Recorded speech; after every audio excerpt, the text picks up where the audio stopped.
तोर संग बंधा जाए प्रीत के डोरी रे ए मोर मन मोहनी।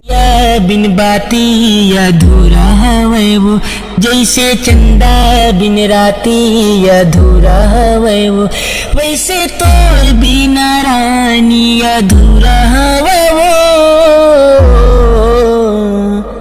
सजना मुला बना ले, सजना मुला बना ले, सजना मुला बना ले, मोरे सजनी बन जाओ। सजना मुला बना ले, हाय सजना मुला बना ले, सजना मुला बना ले, मोरे सजनी बन जाओ।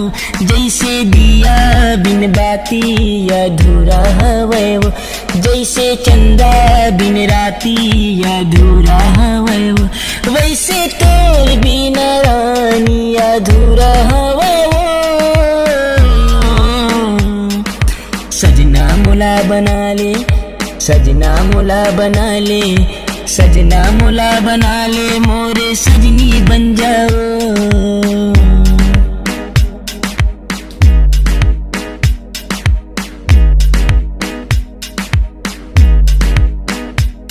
मोर नाव के तोर हाथ माँ मेहंदी लगवा ले, तोर दिल माँ मोर बड़े रे रानी थोड़ा जगह बना ले। मोर सपना है रानी तोला मैं बिहाऊ, अपनी जिंदगी के साथी मैं तोला बनाऊ। मोरे सपना है गोरी तोला मैं बिहाऊ, अपनी जिंदगी के साथी मैं तोला बनाऊ।